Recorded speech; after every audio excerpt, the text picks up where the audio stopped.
If you're trying to buy a house for the first time and you only rented before, while you're performing your research, you're probably going to encounter a lot of confusing terminology.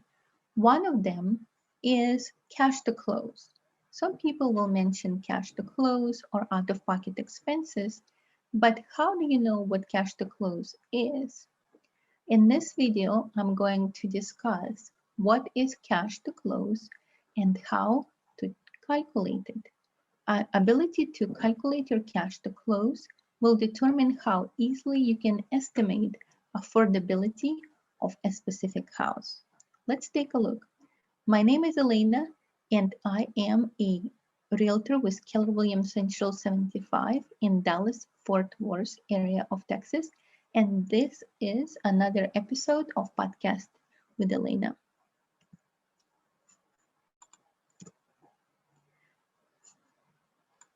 So you have decided to purchase a house. Very possibly you already obtained a pre-qualification letter from your lender. The question is, before you can start shopping around, do you know how much money you will need to fund your purchase? Your pre-qualification letter does not answer that question. Let's take a look. Cash to close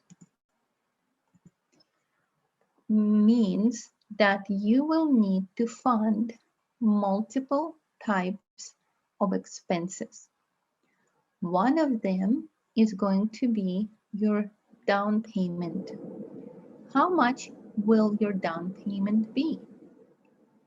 Most likely, if you're buying a house for the first time, you will be bringing the minimum down payment that your loan type allows. Depending on your loan type, your down payment could in fact be zero.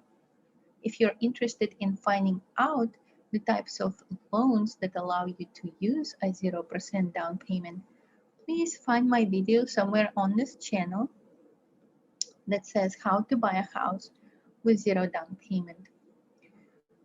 In some cases, you will be able to use zero down payment, which means that part of the expense category will be completely zero for you. Kudos to you. But most people will need to bring some kind of down payment, and it could be 3.5% for FHA loans, 5% minimum for conventional loans, or maybe higher than 5% depending on what your lender requires. On top of the down payment, you will also have some expenses that will be determined by your purchase contract. What kind of expenses are going to be in your purchase contract? They will be expenses that you can negotiate with the seller of the house. The biggest one of them will be the title policy.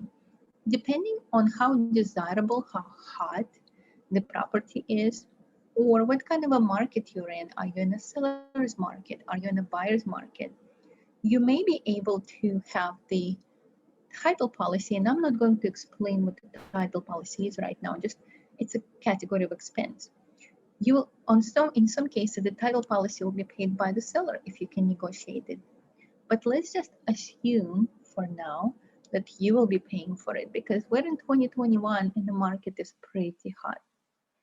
So contract expenses will be your title policy, which will be your biggest expense. In some cases, a survey of the property. Survey of the property is all the measurements that are needed to be performed in order to understand the boundaries of the property and all the buildings on that property. Survey most likely will not be needed for most houses that are within the city limits, but in some cases, survey might be needed. HOA transfer fees, if the house has an HOA, and also your earnest money and your option fee will be defined in your contract. I'm not going to explain the earnest and the option fees right now because I'm going to have a separate video on nothing but earnest and option fees. Those expenses will be defined in your contract, and they're negotiable. So each one of those expenses under contract expenses is negotiable and could be as little as zero for you, depending on how you can negotiate them. Closing costs. Closing costs are something that the title company or your lender impose on you as the cost of doing business. Among the closing costs will be some prepaids. Prepaids are taxes and insurance. If you've been renting before, you probably don't know much about property taxes or property insurance. But now that you're buying a house, both of those expenses will play an important role in your upcoming purchase. You also will have some endorsements by the title company. Title company reviews all the documents, reviews the title on the house, and provides endorsements indicating that they have reviewed that paperwork, and then they guarantee that everything is top notch in that paperwork. You will also have some escrow fees. I'm not going to explain escrow right now. We're going to have a separate video just on escrow. You're going to have some filing fees. Those are the ones that are imposed by the title company. The lender will also impose appraisal and PMI on you. The cost of appraisal and the cost of PMI will depend on your loan program and your lender. Your lender may also have additional lender fees, various lender fees that are not, I can't list all of them right here. And also you're going to have some guarantees which are similar to endorsements. So those are closing costs. Those costs are not negotiable. So down payment depends on your loan type. Contract expenses depends on your negotiation skills and what kind of market you're in, hot, cold, or neutral. Closing costs are always going to be the same for all houses because they are imposed as a percentage, some certain percentage of your loan amount, or it's a fixed fee that the state of Texas imposes on those providers. So closing costs are the only type of costs that will absolutely always be in every transaction unless your seller decides to pay your closing costs, which would be pretty unusual for most transactions. Is that all? I wish it was. We are in February 2021, which means that we are in a severe seller market. What does it mean? It means that if you're trying to purchase a house, you might need to bid, bid as in an auction bid. You might need to bid and your bid might need to be above the asking price, because if you don't put more money above the asking price, then you won't get the house. So sometimes in some circumstances, or in 2021, in almost all circumstances, if you're buying a resale and not a new build, you will most likely have to bid some cash above the appraised value. I'm going to have a whole section or a whole video on cash above appraised value during bidding. But for right now, let's just assume that this could be anywhere between $1,000 and $100,000, depending on how badly you want the house, how much money you have in your disposal, and what are the other people are bidding against the same property. So cash to close, your cash to close is your out of pocket.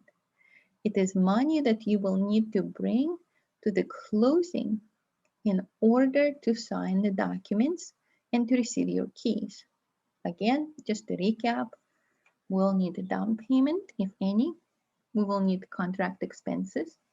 We will need closing costs. And unfortunately, very likely, we will need cash above appraised value If we're buying a resale house, which means existing house, not something that's already been built, or not something that is still being built, I'm sorry.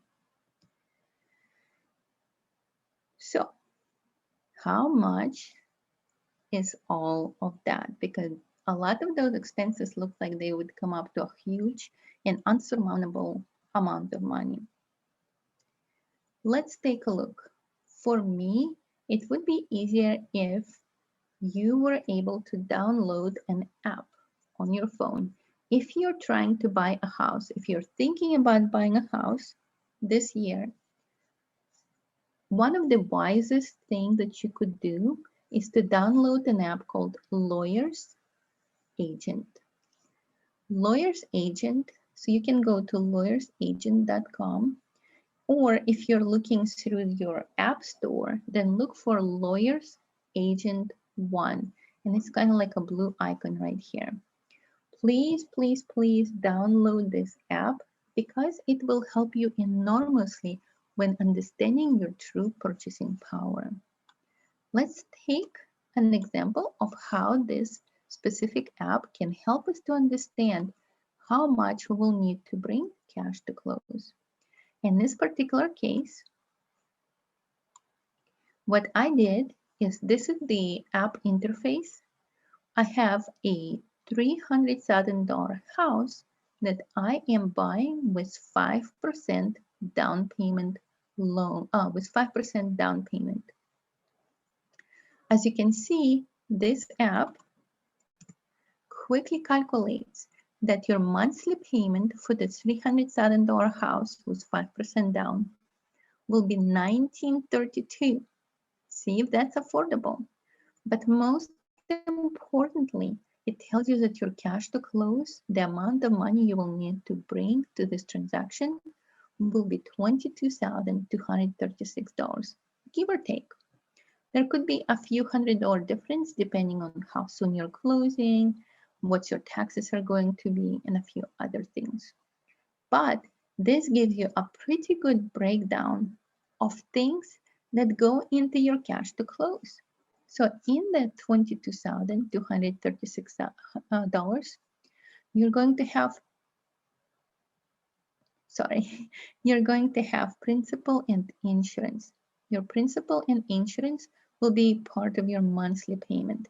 Your taxes and insurance will also be your monthly payment. So this is actually not your cash to close. This is the calculations for your monthly payment. What does calculate toward your cash to close is down payment 15%, prepaids 4,500, fixed expenses 2,700, give or take, your HOA fees and your that's it for now, and your HOA fees. As you can see, the cash to close for this house is much higher than the down payment. So it is very important to understand that cash to close will always, always, always be higher than your down payment. And if you need to know how much higher, use the Lawyers Agent 1. Lawyers Agent 1 is just one of the apps that allow you to calculate your cash to close and do additional calculations for your upcoming purchase. As we go along with these videos, I'm going to show you different uses of this app and how it can help you to understand your financial power. Oops, I forgot to scroll through this. So cash to close. Is cash to close is cash to close the entire cash that you will need to bring to the transaction? No. There's just a little bit more on top of the cash to close that may need to be done, or hopefully will be done, is inspections. The only thing that's not reflected in this table is your inspections. What are inspections? Once you go under a contract, once you select a house and that house actually accepts your offer, you will need to perform inspections to ensure that the house has working plumbing, working appliances, working AC, and a whole bunch of other tests that they're going to run on your house. The inspections will cost you approximately $500 for the general inspection in most areas of DFW. Plus, you will need to order a termite inspection, which will be between $40 and $60. So on top of the cash to close that I just described, for every house that you take under contract, and I'm going to discuss taking the house under contract, consider that you will likely spend at least $560 and possibly more for inspections. Why do I say possibly more? Is because on top of the general and termite inspection, there could be other inspection that you might want to consider, such as pool inspection, foundation inspection, electrical inspection, roof inspection, plumbing inspection, and a few other things that could potentially raise red flags. That is it as far as understanding your cash to close. So I would challenge you right now to download the Lawyer's Agent 1 app on your phone and start putting in your numbers so you could see how affordable it is for you to buy a house with 3.5% down payment, 5% down payment, maybe 10% down payment.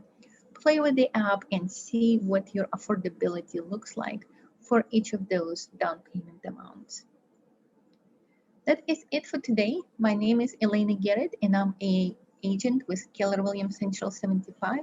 If you have any questions about affordability, how to find houses, how to calculate your cash to close, please feel free to make your comments below, reach out to me via email, or give me a give me a yell via my cell phone. My website is lenagarrett.com, and if you don't want to miss any of the upcoming videos, click subscribe. So it is February 2021. I am planning to release approximately 20 to 30 more videos throughout the next few months. Each one of them will be 5 to 7 minutes, and it will focus on a specific terminology or a specific concept or a calculation that you need to know to be a more educated first-time home buyer. If you don't want to miss those videos, click subscribe. Also, I know that I made a lot of misspoken errors in this video, but if you liked the video overall, hit like. I might re-record this video just to clean up these errors, but for now it will do. Thank you so much for sticking with me through this video, and I wish you all the success with your first home purchase. See you at the next video.